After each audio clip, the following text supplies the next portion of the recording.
Hello दोस्तों, welcome back our YouTube channel ubiquitous study. कैसे हैं आप सभी लोग? उम्मीद करते हैं कि आप लोग अच्छे होंगे। तो दोस्तों, आज हम लोग यूपी कांस्टेबल का जनरल स्टडी यानी कि सामान्य अध्ययन का प्रैक्टिस सेट 17 करेंगे। इसके पहले हम लोगों ने 16 कर लिया है, तो यदि आप लोग उसको अभी तक नहीं किए हैं तो जरूर कर लीजिएगा, क्योंकि ये हमारे एग्जाम के लिए बहुत ही महत्वपूर्ण है। और दोस्तों, यह प्रैक्टिस सेट करते समय आप लोग ध्यान दीजिएगा, अगर आप लोगों का 15 से 20 क्वेश्चन यदि आप लोगों का सही हो रहा है तो इसका मतलब दोस्तों आपका जो जनरल स्टडी है, जीएस है, वह जो है अच्छे से तैयार है। इसको आप लोगों को कोशिश करना है कि 25 क्वेश्चन कम से कम इसको जो है 25 क्वेश्चन तक ले जाना है। तो आइए हम लोग शुरू करते हैं। हमारा पहला क्वेश्चन है, रंग भेद के कारण महात्मा गांधी को किस वर्ष दक्षिण अफ्रीका के पीटरमैरिट्सबर्ग रेलवे स्टेशन में प्रथम श्रेणी के रेल डिब्बे से सामान सहित बाहर फेंक दिया गया था? तो दोस्तों, इसका जो सही उत्तर हो जाएगा ऑप्शन डी हो जाएगा, 1893 ईस्वी में। इसके पीछे की दोस्तों एक छोटी सी कहानी है, उसको हम लोग समझ लेते हैं, इससे आपको यह क्वेश्चन जो है याद हो जाएगा। वह यूं था दोस्तों, उस समय दोस्तों महात्मा गांधी 1888 ईस्वी में इंग्लैंड चले गए, भारत से इंग्लैंड चले गए कानून की पढ़ाई करने। जब उनकी कानून की पढ़ाई पूरी हो गई तो दोस्तों एक भारतीय व्यापारी थे जिनका नाम दादा अब्दुल्ला था। तो दोस्तों इनका मुकदमा लड़ने के लिए महात्मा गांधी 1893 ईस्वी में डरबन चले गए, जो डरबन कहाँ पे है? दक्षिण अफ्रीका में है। तो दोस्तों वहीं पर महात्मा गांधी को जो है मुकदमे से संबंधित ही डरबन से कहाँ जाना था? प्रिटोरिया जाना था। कहाँ जाना था? प्रिटोरिया जाना था। तो दोस्तों प्रिटोरिया जाना था, तो उस समय जो वहाँ प्रिटोरिया जा रहे थे तो डरबन और प्रिटोरिया के बीच में एक रेलवे स्टेशन पड़ता है जिसका नाम है पीटरमैरिट्सबर्ग। तो दोस्तों महात्मा गांधी जो थे उस समय जो है ट्रेन के फर्स्ट क्लास डिब्बे में बैठे थे, क्योंकि दोस्तों उस समय जो है दक्षिण अफ्रीका में भी जो अंग्रेज थे उनका शासन था। जैसे भारत में अंग्रेजों का शासन था उस समय उसी तरह से जो है दक्षिण अफ्रीका में भी शासन था जो है। और अंग्रेज जो थे दोस्तों भारत से बहुत ही ईर्ष्या रखते थे, बहुत ही चिढ़ते थे। तो उनको जो है जब यहाँ जो है पीटरमैरिट्सबर्ग में ट्रेन रुकी, तो जब अंग्रेजों की नज़र पहुंची कि महात्मा गांधी जो है फर्स्ट क्लास जो है डिब्बे में जो है वहाँ पर बैठे हैं, क्योंकि उस समय महात्मा गांधी जो है उतने जो है फेमस नहीं थे, एक आम इंसान की तरह थे। वो तो जो है बाद में फेमस हुए। तो दोस्तों उसको जो है जब जो है अंग्रेजों ने उनको देखा तो जो है उनको बर्दाश्त नहीं हुआ और अंग्रेजों ने उनको जो है सामान सहित जो है ट्रेन से बाहर कर दिया। ठीक है, ट्रेन से बाहर कर दिया और रात भर जो है महात्मा गांधी पीटरमैरिट्सबर्ग स्टेशन पर ही जो है बिताया। तो उसी समय दोस्तों महात्मा गांधी को जो है इसी से प्रेरणा मिली, जिससे दोस्तों वह जो है भारतीयों का जो है भारत में आकर नेतृत्व किए और बाद में दोस्तों भारत जो है स्वतंत्र हुआ। आई होप कि यह दोस्तों इस क्वेश्चन का मतलब आपको समझ में आ गया होगा। तो आइए हम लोग जो है आगे बढ़ते हैं। हमारा अगला क्वेश्चन है, यूपीएस का पूर्ण रूप क्या है? तो दोस्तों यूपीएस का जो पूर्ण रूप होता है वह होता है अनइंटरप्टेबल पावर सप्लाई। ये दोस्तों गलत हो गया है, यहाँ पर अनइंटरप्टेबल होगा, तो इसको आप लोग याद रखिएगा। इसका काम क्या होता है दोस्तों? जो हमारा कंप्यूटर होता है वह दोस्तों जब चलता रहता है, जब जो है इसको बिजली मिलती रहती है तब यह चलता रहता है। अचानक दोस्तों अगर बिजली कट जाती है तो इसको जो है कंप्यूटर को बिजली देने के लिए एक प्रकार से यह दोस्तों एक बैटरी होती है। ठीक है, इसको जो है पावर सप्लाई करने के लिए बिना रुके जो है, इसका मतलब बिना रुके ये जो है पावर सप्लाई करता रहता है, तो वही होता है यूपीएस। तो इसको आप लोग याद रखिएगा। हमारा अगला क्वेश्चन है, 1 एकड़ जमीन बराबर होती है? तो दोस्तों 1 एकड़ जमीन जो होती है वह 48-40 वर्ग गज के बराबर होती है, 10 वर्ग जरीब के बराबर होती है, या फिर इतने हेक्टेयर के बराबर होती है। यानी कि इसका जो है तीनों सही है, तो इसका ऑप्शन डी सही हो जाएगा। हमारा अगला क्वेश्चन है, हवा में निम्नलिखित में से कौन सी गैस प्रधान रूप में विद्यमान है, यानी कि कौन सी गैस सबसे ज़्यादा पाई जाती है। तो दोस्तों ये जो नाइट्रोजन है यह दोस्तों लगभग जो है 78% जो है पाई जाती है। और अगर हम ऑक्सीजन की बात करें तो यह दोस्तों 21% पाई जाती है। और कार्बन डाइऑक्साइड दोस्तों कितनी पाई जाती है, तो दोस्तों कार्बन डाइऑक्साइड जो है 0.03 से 0.04 तक जो है पाई जाती है क्या, कार्बन डाइऑक्साइड। तो इसको आप लोग याद रखिएगा। हमारा अगला क्वेश्चन है, ऋग्वेद में निम्नलिखित में से किस देवता की सर्वाधिक महत्ता का वर्णन है। तो दोस्तों ऋग्वेद में जो इंद्र देवता हैं इनका जो है ज़्यादा वर्णन किया गया है। हमारा अगला क्वेश्चन है, राष्ट्रीय पुलिस अकादमी कहाँ स्थित है। तो दोस्तों इसका जो सही उत्तर हो जाएगा ऑप्शन ए हो जाएगा, हैदराबाद में स्थित है। हमारा अगला क्वेश्चन है, 7वें हिंद महासागर सम्मेलन 2024 का आयोजन कहाँ हुआ। तो दोस्तों 7वें हिंद महासागर सम्मेलन 2024 का आयोजन ऑस्ट्रेलिया में हुआ है। और दोस्तों ये हिंद महासागर सम्मेलन क्या है, तो यह दोस्तों जो हिंद महासागर से लगे हुए जो है देश हैं, ये जो है इनका एक समूह है जो आपस में जो है आर्थिक समस्याओं को लेकर अपना जो है सम्मेलन करते हैं, या फिर कोई जो है क्षेत्रीय समस्या है उसको लेकर जो है सम्मेलन करते हैं। तो इसको आप लोग जो है याद रखिएगा। हमारा अगला क्वेश्चन है, प्रधानमंत्री नरेंद्र मोदी द्वारा कहाँ तालाबीरा थर्मल पावर प्रोजेक्ट की आधारशिला रखी गई है। तो दोस्तों इसका जो सही उत्तर हो जाएगा ऑप्शन बी हो जाएगा, उड़ीसा में रखी गई है। और दोस्तों इसका जो उद्देश्य है, इस जो है प्रोजेक्ट के जो उद्देश्य है वह जो है 32 मेगावाट बिजली बनाना है, जिससे जो उड़ीसा के लोग हैं उनको जो है सस्ती बिजली उपलब्ध कराई जा सके। हमारा अगला क्वेश्चन है, किस प्राचीन साम्राज्य में महिलाएं कुश्ती में भाग लेती थीं। तो दोस्तों जो विजयनगर साम्राज्य है इसमें जो महिलाएं थी वह जो है कुश्ती में भाग लेने के साथ साथ जो है ये जो है मल्ल युद्ध में भाग लेती थीं। और इसी के साथ दोस्तों आय और व्यय में जो है आय और व्यय की गणना में भी सहयोग करती थी। और इसी के साथ साथ दोस्तों ज्योतिषी का भी काम करती थी, ज्योतिषी का भी जो है काम करती थी। और इसी के साथ साथ न्यायाधीश का भी काम करती थी। और दोस्तों नाटक वगैरह भी जो है करती थी, और जो है पहरेदारी भी करती थी। पहरेदारी भी जो है इसमें जो है महिलाएं करती थीं। तो इसको आप लोग याद रखिएगा। हमारा अगला क्वेश्चन है, निम्नलिखित में से किस मुगल शासक ने आना नामक सिक्के का प्रचलन करवाया। तो दोस्तों इसका सही उत्तर हो जाएगा ऑप्शन ए, शाहजहां ने। हमारा अगला क्वेश्चन है, भक्ति आंदोलन के उत्तर भारत में लाने का श्रेय इनमें से किसको जाता है। तो दोस्तों इसका सही उत्तर हो जाएगा ऑप्शन सी, रामानंद को। दोस्तों भक्ति आंदोलन जो था वह जो है दक्षिण भारत से इसकी शुरुआत हुई थी। और इसके जो है शुरुआत होने का रीजन क्या था, तो उस समय दोस्तों जो हिंदू धर्म था उसमें दोस्तों कई प्रकार की जो है कुरीतियां आ गई थी। जात पात जो है बहुत ज़्यादा बढ़ गया था, ठीक है, एक दूसरे से जो है लड़ाई करना जो है बहुत ज़्यादा बढ़ गया था। और धर्म से संबंधित बहुत ही जो है अंधविश्वास पैदा हो गए थे। इसी सबको दोस्तों देखते हुए जो है भक्ति आंदोलन की शुरुआत की गई थी। तो इसको आप लोग याद रखिएगा।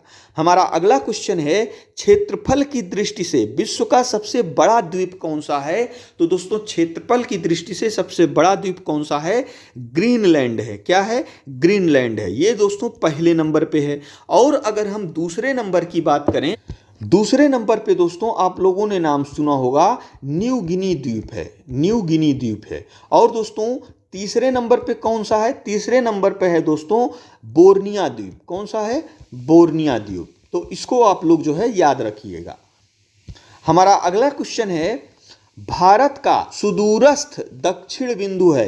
तो दोस्तों यानी कि भारत का सबसे दक्षिणतम बिंदु कौन सा है, तो इसका सही उत्तर हो जाएगा ऑप्शन सी, इंदिरा पॉइंट है। और अगर इसी में क्वेश्चन पूछा होता कि भारत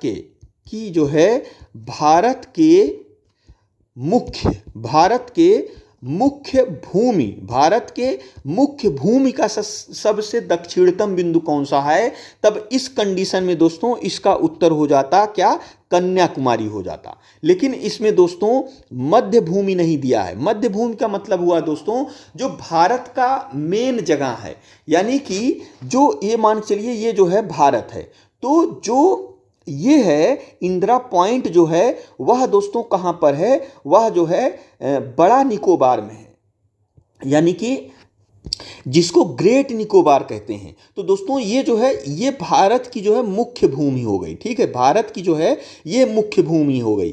और ये दोस्तों जो है भारत का ही हिस्सा, लेकिन जो भारत की मुख्य भूमि है उससे कट के है। इसीलिए दोस्तों अगर भारत की मुख्य भूमि का दक्षिणतम बिंदु पूछा जाए तब कन्याकुमारी होगा, और नॉर्मल पूछा जाए कि दक्षिणतम बिंदु कौन सा है तो उस कंडीशन में दोस्तों इंदिरा पॉइंट होगा। और दोस्तों अगर हम जो है भारत के उत्तरी जो है उत्तर का सबसे बिंदु कौन सा है इसकी बात करें तो ये है दोस्तों इंदिरा कॉल। क्या नाम है, इंदिरा कॉल।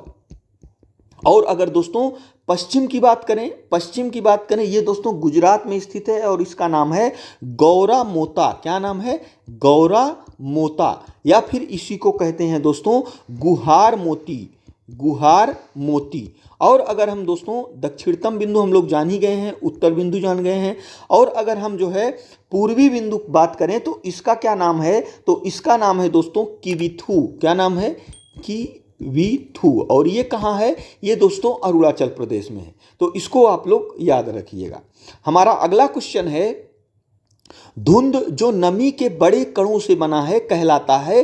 तो दोस्तों इसका जो सही उत्तर हो जाएगा वह कहलाता है दोस्तों कुहरा। जो कुहरा होता है दोस्तों वह जो है नमी का जो कण होता है, ठंडी के कारण दोस्तों जो हवा होती है उसमें जो नमी होती है वह जो है बर्फ में बन जाती है, बर्फ में बदल जाती है, तो वही जो है कुहरा का रूप ले लेता है। हमारा अगला क्वेश्चन है, तेज हवाओं द्वारा किस प्रकार की मिट्टी उड़कर आती है और जमा हो जाती है। तो दोस्तों जब तेज हवाएं चलती हैं तो जो बलुई मिट्टी होती है दोस्तों इसमें जो है आपस में ज़्यादा पकड़ नहीं होती है, इनके कणों के बीच में दोस्तों स्थान छूटा होता है, इसीलिए इनकी पकड़ कमज़ोर होती है। तो हवा जब ज़्यादा हवा चलती है तो ये दोस्तों उड़ जाती हैं। हमारा अगला क्वेश्चन है, जल स्थानांतरण के सिद्धांत की खोज का प्रतिपादन इनमें से किसने किया था। जल स्थानांतरण का मतलब होता है दोस्तों, आप लोग जो है कोई एक बाल्टी ले लीजिए, ठीक है, एक बाल्टी आपके पास है और इसको किसी चौड़े जो है बर्तन में रख दीजिए, ठीक है, और इस बाल्टी को दोस्तों पूरा जो है भर दीजिए, एकदम से भर दीजिए, बिल्कुल भी खाली न रहे। तो अगर आप इसमें कोई भी वस्तु डालेंगे, ठीक है, क्योंकि अगर दोस्तों पानी में कोई भी वस्तु डालते हैं तो वह अपने जो है मूल भार से उसका भार कम हो जाता है। तो जब इसमें जो है उस वस्तु को डालेंगे तो इसमें जो इस वस्तु में जो भार की कमी आएगी वह भार की कमी किसके बराबर होगी। तो जब यह बाल्टी भरी है इसमें जो वस्तु डालेंगे इसमें से दोस्तों कुछ पानी छलक कर जो है नीचे गिर जाएगा, कुछ पानी जो है नीचे गिर जाएगा। तो दोस्तों यह जो पानी बाहर गिरा है इसका जितना भार होगा उतना ही भार दोस्तों किसका होगा, जो वस्तु है जिसका भार घटा है, जो भार घटा है उसका भार और जो पानी बाहर निकला है उस भार के जो है बराबर होगा। तो इसका जो खोज किया था कौन किया था, तो वो किया था आर्किमिडीज ने, यानी कि ऑप्शन सी इसका जो है सही हो जाएगा। हमारा अगला क्वेश्चन है, हाल ही में जारी तेंदुआ रिपोर्ट के अनुसार भारत में कुल कितने तेंदुआ हैं। तो दोस्तों इसका जो सही उत्तर हो जाएगा ऑप्शन ए हो जाएगा, 13,874 है। हमारा अगला क्वेश्चन है, 1 मेगाबाइट कितने के बराबर होता है। तो दोस्तों 1 मेगाबाइट यानी कि 1 MB जो होता है वह होता है 1024 किलोबाइट यानी कि KB के बराबर होता है। तो दोस्तों इसका जो सही उत्तर हो जाएगा ऑप्शन सी हो जाएगा, 1024 किलोबाइट। हमारा अगला क्वेश्चन है, हाल ही में पशु कल्याण पहल वंतारा की शुरुआत किसके द्वारा की गई? तो दोस्तों इसका जो सही उत्तर हो जाएगा ऑप्शन सी हो जाएगा, रिलायंस के द्वारा की गई है। और दोस्तों ये जो है, ये जो वंतारा है, ये जो वंतारा प्रोजेक्ट है, इसके द्वारा दोस्तों जो जंगली जानवर हैं, जो जंगली जानवर है उनकी देखभाल और उसके लिए जंगली जानवरों के लिए दोस्तों अस्पताल का निर्माण किया जाएगा और दोस्तों रिसर्च सेंटर बनाए जाएंगे और इससे संबंधित दोस्तों एजुकेशन दिया जाएगा। ठीक है, इसी से संबंधित जो है ये जो है वांतारा जो है शुरू किया गया रिलायंस के द्वारा। हमारा अगला क्वेश्चन है, कत्था बनाने हेतु किस पेड़ की लकड़ी का प्रयोग होता है? तो दोस्तों कत्था बनाने के लिए खैर लकड़ी का जो है, खैर नामक जो पेड़ होता है उस लकड़ी का इस्तेमाल किया जाता है, यानी कि ऑप्शन बी इसका सही हो जाएगा। हमारा अगला क्वेश्चन है, गरीबी हटाओ का नारा किस पंचवर्षीय योजना काल में दिया गया था? तो दोस्तों इसका जो सही उत्तर हो जाएगा ऑप्शन ए हो जाएगा, पंचवर्षीय योजना के तहत। दोस्तों पंचवर्षीय योजना का जो मुख्य उद्देश्य था वह था दोस्तों रोजगार के अवसर पैदा करना और दोस्तों रोजगार के अवसर पैदा करने के साथ जो है गरीबी उन्मूलन यानी कि गरीबी हटाओ का जो है नारा दिया गया था। हमारा अगला क्वेश्चन है, हमारे राज्य में 1090 को किस नाम से जाना जाता है? यानी कि उत्तर प्रदेश की बात करें तो इसमें दोस्तों ये जो 1090 है यह जाना जाता है वुमेन पावर लाइन, यानी कि ऑप्शन बी इसका सही हो जाएगा। और दोस्तों लखनऊ में एक जगह है जिस चौराहे का नाम भी क्या है, 1090 चौराहा, तो इसको आप लोग याद रखिएगा। हमारा अगला क्वेश्चन है, घरेलू हिंसा से महिलाओं की सुरक्षा हेतु अधिनियम कब लागू किया गया? दोस्तों इसमें क्या कह रहा है कि अधिनियम कब जो है लागू किया गया? तो दोस्तों जो अधिनियम है यह लागू किया गया था 26 अक्टूबर 2006 को। लेकिन दोस्तों इस अधिनियम का जो है गठन कब हुआ था संसद द्वारा? तो इसका गठन जो है 2005 में हुआ था। तो इन दोनों का जो है अंतर आप ये लोग याद रखिएगा। 2006 में उस नियम कानून को लागू किया गया था और जो है ये जो अधिनियम है 2005 में जो है पास हुआ था। हमारा अगला क्वेश्चन है, स्टैचू ऑफ यूनिटी किस राज्य में स्थित है? तो दोस्तों इसका सही उत्तर हो जाएगा ऑप्शन ए, गुजरात में स्थित है। और दोस्तों जो स्टैचू ऑफ यूनिटी है यह दोस्तों सरदार पटेल को समर्पित है, समर्पित है। क्योंकि दोस्तों भारत की स्वतंत्रता के बाद जो रियासतें थीं, लगभग 560 रियासतों को दोस्तों भारत में मिलाने का जो श्रेय है वह सरदार पटेल को जाता है। इसीलिए दोस्तों इनके जो है स्मरण में यह जो है स्टैचू ऑफ यूनिटी का जो है निर्माण किया गया था गुजरात में। हमारा अगला क्वेश्चन है, गोकुल पुरस्कार संबंधित है। तो दोस्तों गोकुल पुरस्कार जो संबंधित है वह संबंधित है दुग्ध उत्पादन में सहकारिता को जो है बढ़ावा देने से।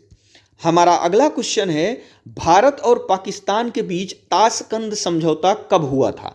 तो दोस्तों इसका जो सही उत्तर हो जाएगा ऑप्शन ए हो जाएगा, 1966 ईस्वी में हुआ था। और दोस्तों यह जो है भारतीय प्रधानमंत्री लाल बहादुर शास्त्री और दोस्तों पाकिस्तानी राष्ट्रपति जिसका नाम था अयूब खान के बीच में दोस्तों यह समझौता जो है हुआ था। और कब हुआ था दोस्तों? तो यह हुआ था 1966 ईस्वी में। हमारा अगला क्वेश्चन है, निम्नलिखित में से कौन सा पुर्तगाली उपनिवेश नहीं था? तो दोस्तों जो मछलीपट्टनम है जो है आंध्र प्रदेश में पड़ता है, यह पुर्तगालियों का उपनिवेश नहीं था। बाकी जो 3 है दोस्तों यहाँ पर जो है पुर्तगालियों का उपनिवेश था। हमारा अगला क्वेश्चन है, निम्नलिखित में से कौन सा ज्ञान के सिद्धांत पर बल देता है? तो दोस्तों जो उपनिषद है वह जो है ज्ञान के सिद्धांत पर बल देता है, यानी कि ऑप्शन डी इसका सही हो जाएगा। हमारा अगला क्वेश्चन है, कंप्यूटर में डाटा स्टोर करने तथा गणना करने के लिए किस नंबर सिस्टम का प्रयोग होता है? तो दोस्तों इसका सही उत्तर हो जाएगा जो बाइनरी नंबर होता है उसका प्रयोग किया जाता है, यानी कि ऑप्शन सी इसका सही हो जाएगा। हमारा अगला क्वेश्चन है, कंप्यूटर में शब्द की लंबाई को मापा जाता है। तो कंप्यूटर में दोस्तों जो शब्द होते हैं उसकी लंबाई को बाइट से मापा जाता है। किससे मापा जाता है? बाइट से मापा जाता है। और दोस्तों एक बिट में 8 बाइट होते हैं। क्या होते हैं? 8 बाइट होते हैं। हमारा अगला क्वेश्चन है, निम्नलिखित में से किसे इंटरनेट के पिता के रूप में जाना जाता है? तो दोस्तों इंटरनेट के जो पिता हैं वह कहे जाते हैं विंट सर्फ, यानी कि ऑप्शन डी इसका सही हो जाएगा। हमारा अगला क्वेश्चन है, वीरता पुरस्कार पाने वाली भारतीय वायुसेना की पहली महिला अधिकारी कौन है? तो दोस्तों इसका सही उत्तर हो जाएगा ऑप्शन बी, दीपिका मिश्रा है। हमारा अगला क्वेश्चन है, दुनिया के 10 सबसे अमीर शहरों की सूची में कौन शीर्ष पर है? तो दोस्तों इसका सही उत्तर हो जाएगा ऑप्शन ए, न्यूयॉर्क है। हमारा अगला क्वेश्चन है, ऑपरेशन ग्रीन संबंधित है। तो दोस्तों ये जो ऑपरेशन ग्रीन है यह संबंधित है आलू, टमाटर व प्याज की जो कीमतें दोस्तों जो है बढ़ती रहती हैं उनको दोस्तों कंट्रोल करने के लिए, जो उन पर जो है उतार चढ़ाव होता है उसको रोकने के लिए जो है ऑपरेशन ग्रीन जो है स्थापित किया गया था। और ये दोस्तों कब स्थापित किया गया था? तो ये दोस्तों 2018 में स्थापित किया गया था। और दोस्तों ऑपरेशन ग्रीन से संबंधित एक जो है और योजना थी जो उत्तर प्रदेश में 2001 में लाई गई थी। और यह किससे संबंधित थी? तो यह दोस्तों वन आवरण से संबंधित थी। किससे थी? वन आवरण से संबंधित थी। तो इसको आप लोग याद रखिएगा। हमारा अगला क्वेश्चन है, गोबर-धन योजना संबंधित है। तो दोस्तों गोबर-धन योजना जो है यह गोबर एवं ठोस अपशिष्ट का प्रबंधन है। यानी कि दोस्तों जो गोबर और अपशिष्ट पदार्थें हैं वह दोस्तों सरकार द्वारा किसानों से कुछ मूल्य देकर उसको खरीद लिया जाएगा। और दोस्तों इससे क्या होगा? इससे दोस्तों उर्वरक बायोगैस और जो है बायो सीएनजी, ये सब सारी चीज़ें जो हैं इससे जो है बनाई जाएंगी। हमारा अगला क्वेश्चन है, वर्ष 2011 की जनगणना के अनुसार भारत में वयोवृद्ध महिला नागरिकों की संख्या है, यानी कि जो 60 वर्ष से ऊपर आयु की महिलाएं हैं उनकी संख्या कितनी है? तो दोस्तों उनकी संख्या जो है 53 मिलियन है। और अगर हम पुरुष की बात करें 60 प्लस जो इनकी उम्र है तो उनकी संख्या दोस्तों 2011 की जनगणना के अनुसार 51 मिलियन है। यानी कि इस क्वेश्चन का आंसर ऑप्शन सी हो जाएगा। हमारा अगला क्वेश्चन है, भारत विश्व का विशालतम लोकतांत्रिक प्रजातंत्र है, इसकी प्रथम लोकसभा कब आयोजित की गई थी? तो दोस्तों इसकी जो प्रथम लोकसभा बैठक थी वह हुई थी 13 मई 1952 ईस्वी में। और हमारा अगला क्वेश्चन है, पोटला पैलेस जो कि एक 7 मंजिला भवन है किससे संबंधित है? तो दोस्तों इसका सही उत्तर हो जाएगा ऑप्शन बी, दलाई लामा से संबंधित है। तो दोस्तों ये हमारा आज का महत्वपूर्ण 38 क्वेश्चन था जो हमारे यूपी कांस्टेबल के लिए बहुत ही महत्वपूर्ण है। तो इसको आप लोग जरूर कर लीजिएगा। और जो हमारा आज का क्वेश्चन है वह है, उत्तर प्रदेश वन निगम कब स्थापित किया गया? इसमें से कौन सा ऑप्शन सही है हमें कॉमेंट बॉक्स में जरूर बताइएगा। और दोस्तों यदि वीडियो अच्छा लगा हो तो हमारे चैनल को जरूर सब्सक्राइब करिएगा। और दोस्तों वीडियो देखने के लिए आपका बहुत बहुत धन्यवाद।